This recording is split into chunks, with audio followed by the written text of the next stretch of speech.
The temperature, brought to you by your local Honda dealer. Because of a technical problem tonight, we are unable to bring you the Powerball drawing at this time. As soon as we're able to resolve the issue and conduct the drawing, it will be available for viewing on Powerball.com and on our YouTube channel, Powerball 39.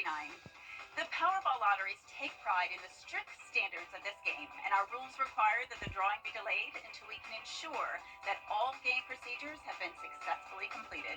As always, the Powerball drawing will be supervised by Lottery Security and an independent auditing firm that will certify the official drawing results. So make sure you hold on to those tickets and check Powerball.com for the winning Powerball number results. Good night, everyone, and good luck. Right now on News Channel 6 at 11, from schools to traffic to the environment. The controversy over a proposed project in Columbia County. Plus, Augusta commissioners approved what's being called the most expensive sales tax project ever. We'll tell you about the items that voters will have to decide. And the past and future of nonprofits in Aiken. A closer look at their plans to stay fiscally sound. Your News at 11 starts now. Live from Television Park, this is WJBF News Channel 6 at 11. Good evening, everybody. I'm Brad Means. And I'm Jenny Montgomery. Thank you for joining us. Coverage you can count on begins with the Columbia County Commission getting some pushback after a vote to approve a rock quarry site in Grovetown. Francis Floresca met with neighbors who are concerned about it. Ashley Burlingham and her husband have worked on developing their property for years. They're doing it for her father, who has leukemia. She says she's worried about the nearby quarry project. This is literally a matter of life and death. This affects the health and the well-being of all the residents here. Building an industrial quarry in the middle of a residential area puts everyone, all the residents at risk, not only to lose, basic things like water and, but also it affects the air quality and puts everyone at risk for lung cancer. Burlingham says a handout at the meeting claims there is no evidence a quarry would threaten public health.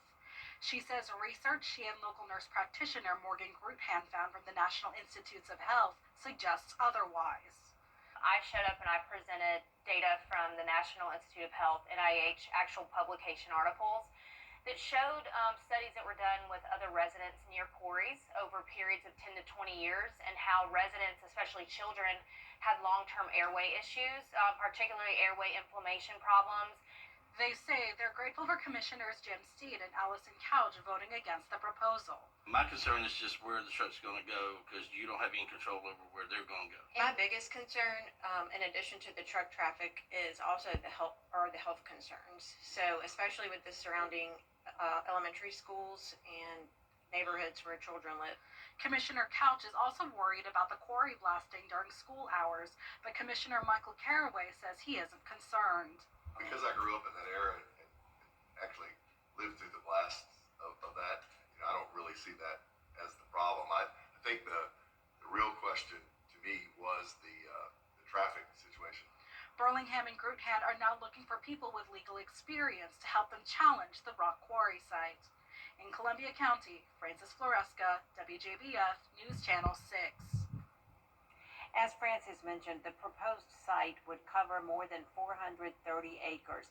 You see it right there between Louisville Road and Baker Place Road. Well, the project list for the next phase of Augusta's sales tax is now complete. Commission. Time now for our first check of the weather. Here's Chief Meteorologist Jennifer Dracci. Well, it was a very warm January day with temperatures starting out chilly in the upper 40s, but definitely much warmer than it typically would be. Notice the average low is 35. Then this afternoon, we made it all the way up to 74 degrees. Around the CSRA, we're down to 49 in Augusta, 48 in Aiken, the rest of us in the low to middle 50s. Wrightsville, you're at 56, Saluda at 51. Here's our satellite and radar. We're mostly clear at this time, but we are going to see some clouds clouds overnight along with patchy fog development. Notice the winds are very calm, but we've had this southerly flow of moisture coming in, and that's been keeping our dew points in the upper 40s to low 50s, pretty much matching our temperatures, which will lead to that poor visibility tomorrow morning. So far, visibility is okay here on our Terry Lambert Hyundai Skyview cam, but notice we have a dense fog advisory until 9 o'clock tomorrow morning for several CSRA counties. So expect a foggy start with upper 40s, and I'll have more details on your forecast coming up, but back to you. Jenna, thank you. Nonprofits across our area are planning for the year ahead. Having seen the video of myself, I want to tell everybody directly. Fog will develop overnight, and then tomorrow another warm day expected with the 70s. Then on Saturday we'll be tracking rain and maybe even a few thunderstorms, followed by a big cool down next week. I'll have your full Viper 6 forecast when we return. It's time to go see The live Viper 6 Skyview Network, sponsored by Terry Lambert Hyundai. Now, your most accurate forecast with WJBF Live Viper 6. Welcome back. I hope you enjoyed the warmer temperatures today. And if you didn't get to get outside and enjoy it, you still have a few days ahead of 70 plus degrees, even getting close to 80. And we'll talk about that in just a moment. But here's our Terry Lambert Hyundai Skyview cam over at SRP Park. It's mostly clear right now, but we're starting to see some patchy fog developing as temperatures are in the upper 40s to low 50s. Winds are calm, and that always helps to allow that fog to develop. Dew points matching our temperatures, and around the CSRA, upper 40s to upper 50s, 57 still in Swainsboro. So here's our satellite and radar. As we zoom out here, you can see a cold front just moved through, and that front has brought some clearer skies behind it. And we also have that southerly flow of moisture continuing to come in, allowing that moisture at the surface, dry air aloft with high pressure and control, and that's leading to the fog over the next few days as well. Now, we're also going to be watching this system brewing out to the west of us, and that will be our next rainmaker. So in the meantime, our main concern has been the fog in the mornings. Notice current visibility down to 2 miles in Augusta. You can see that patchy dense fog starting to develop to the south of us where that front is lingering. So closer to the front that's stalling out to our south, that's where we'll have the most dense fog, better visibility to the north of I-20, but overall that visibility down to around a quarter mile or even less for tomorrow morning. And then it gets even worse for Friday morning and Saturday morning. At that point, we're expecting more widespread dense fog. So be sure to be extra careful when you're headed out the door. Once again, Friday morning and Saturday morning.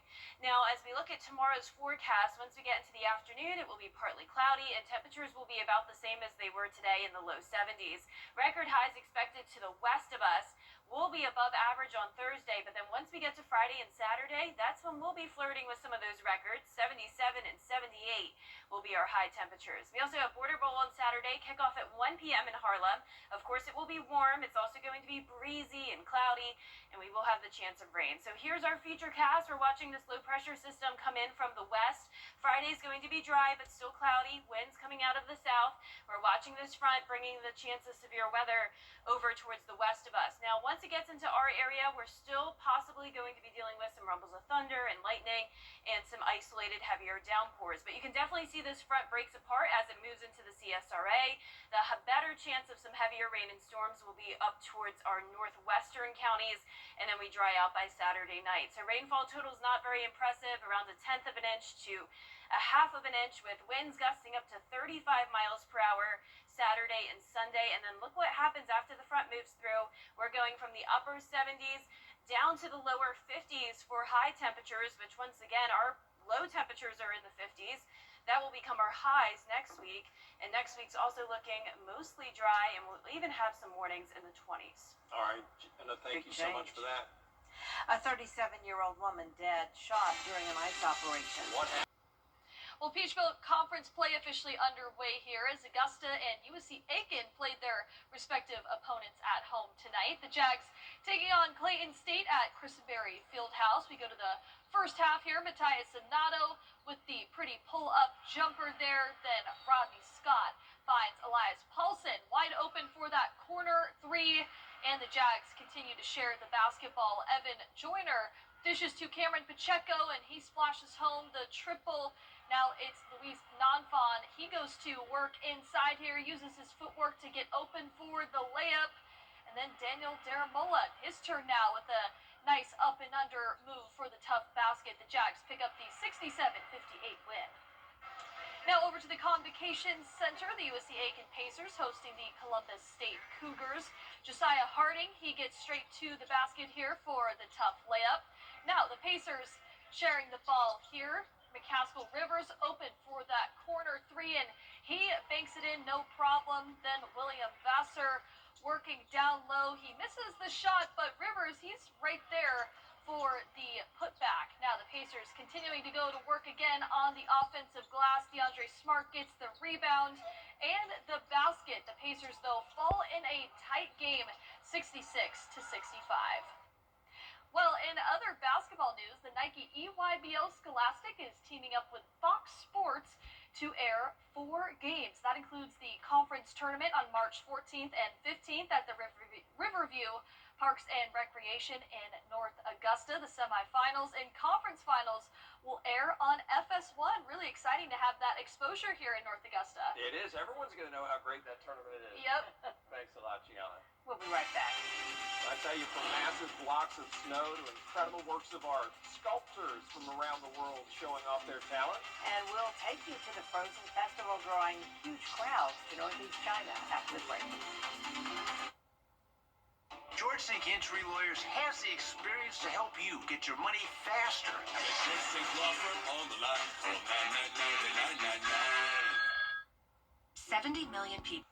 Get the latest video in one click at WJBF.com. Our 10-day forecast is showing some warm days ahead, lots of 70s, and then we'll have a rain chance on Saturday. A few weak storms possible. Then we dry out next week as temperatures cool down. 29 Monday morning and highs in the 50s most of next week. It may be one of the coldest cities in China, but the creativity is anything but frozen at the Harbin Ice and Snow Festival. Look at that, artists carving everything from a giant octopus to a snowy version of the Taj Mahal. The annual event does draw thousands of visitors, all eager to see what happens when art meets ice. That's got to be gorgeous to see. So pretty, yeah. Yeah, beautiful, but glad we're not dealing with it down here. Me too. Love our Thank 70s. goodness, Jenna. Appreciate it, Jenna, Gianna, and Jenny, and you for watching. We'll be back tomorrow. Thank you so much. Have a great evening, everyone. Good night.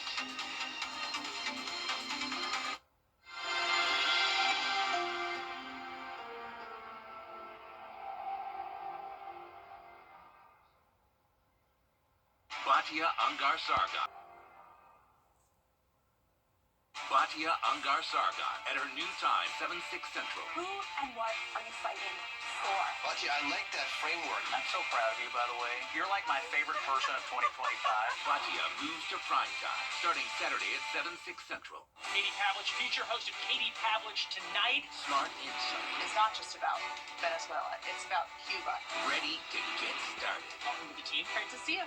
Katie Pavlich Tonight premieres January 19th at 10/9 Central on News Nation. Was riding down the highway, the logging truck turned, the logs came through, hit me in the head, and hit my daughter-in-law in the face. I had saw Austin's commercial on TV. I looked his number up on the internet, and he got right back to me. He treats you like family. He makes sure that you know what's going on from the beginning to the end. He sticks by you. You can just focus on your health and getting better. He is an awesome lawyer and a wonderful friend. Georgia Access is the marketplace for Georgians to be able to purchase health insurance coverage and